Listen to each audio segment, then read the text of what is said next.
And certain place for all, of course. We were cut off rather rudely.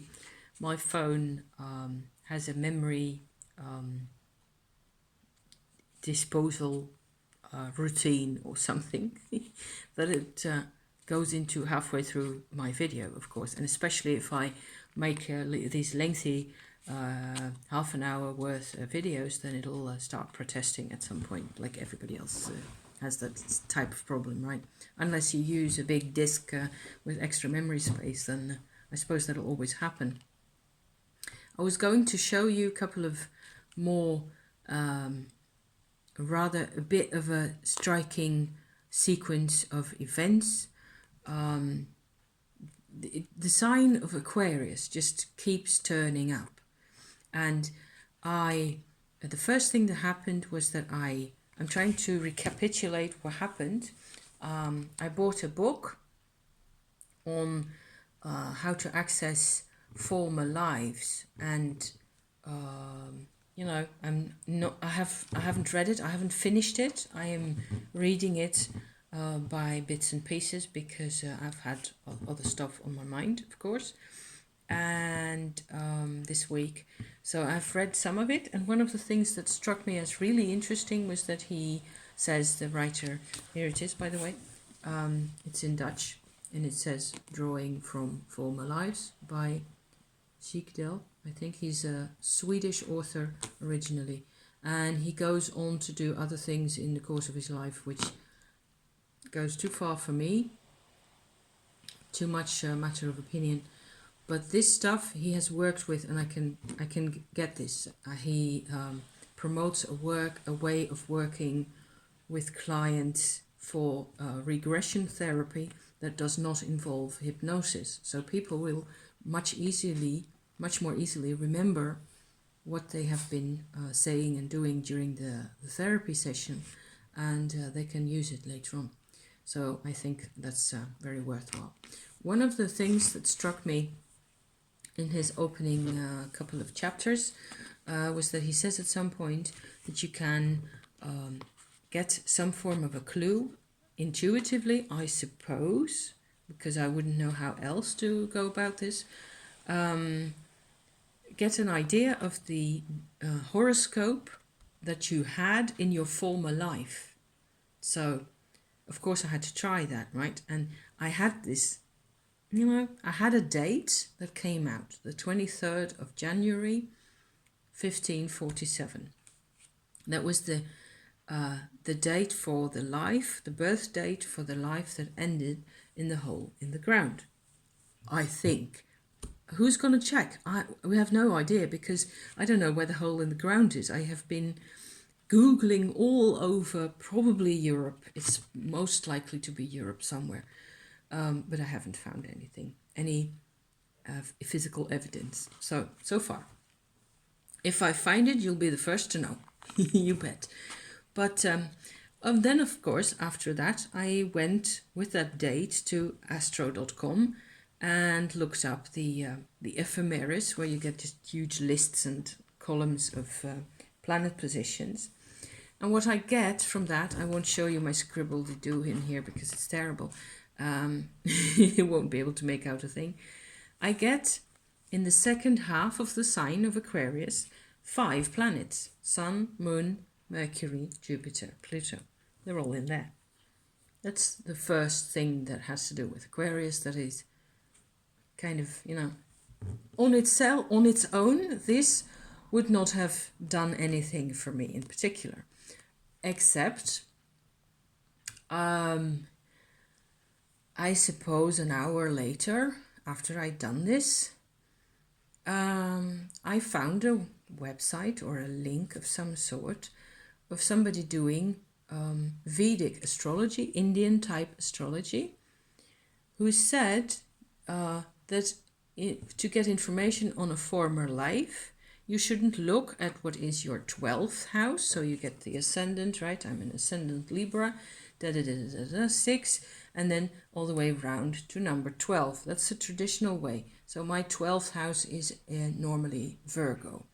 And so it's a bit of a black angle. I cannot really, it takes me most of my life to access my 12th house is one way of, that's the way I look at it these days, and to work and to, from the knowledge that has grown in the course of that life, then I get to express it in the capacity of looking after things and getting things properly set up and making sure everything and everybody is looked after in the Virgo style, right? So that's the process for getting the most out of my 12th house at the moment, the way I see it now.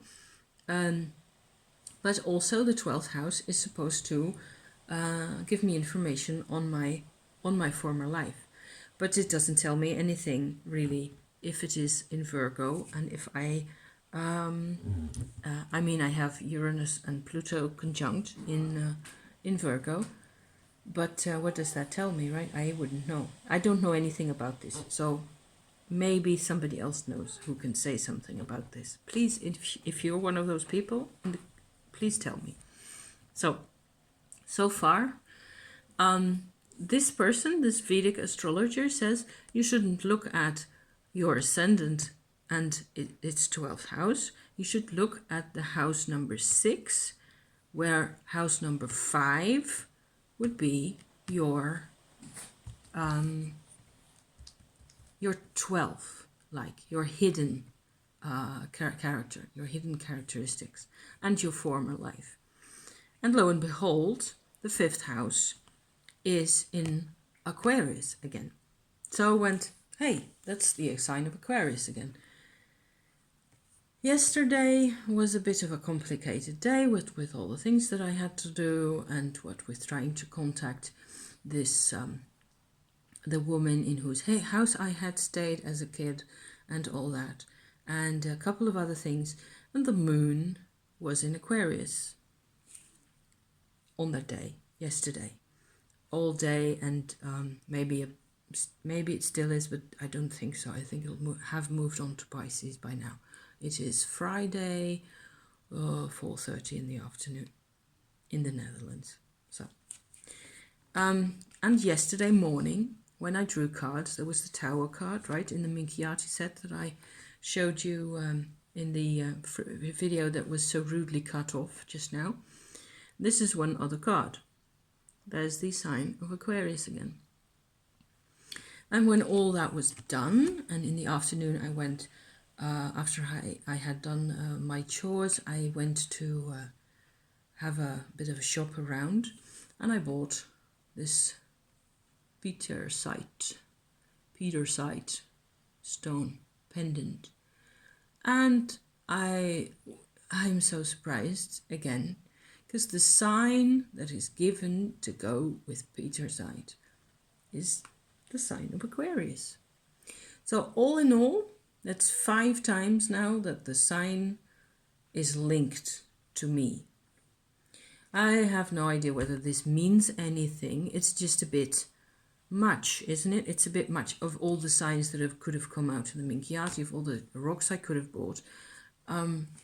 Yeah. So maybe there's something going on in there. I will link down below a site where I found some rather interesting information about this stone. I bought it because I felt it helps me be sensible, be a bit, cool down a bit, It helps me not go into any silence or meditate or anything of it.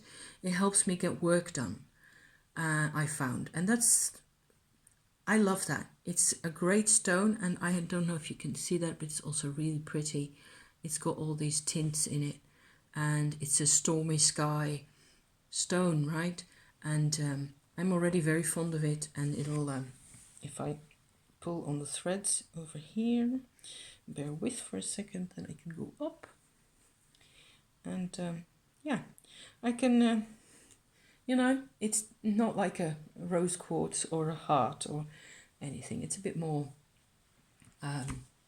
adult type stone, in the sense of being responsible and being a sovereign individual. And of course, the sign of Aquarius itself, what with Uranus being its chief. I don't know if that's called. It isn't called that, but that's what I'm just calling it for now. The chief planet that rules over Aquarius is Uranus, and that has everything to do with progress towards being a sovereign individual, which I think is the single reason for us to be here on this planet together. So on that note, I'm afraid it's my bath time. I have to soak the bones, and I will be back next week at some point or other. And maybe then we will have curtains and we will have it all be done, and we can relax a bit, and maybe we can talk about meditation again. I haven't forgotten. We'll get to it. Thank you very much for being here. Bye for now.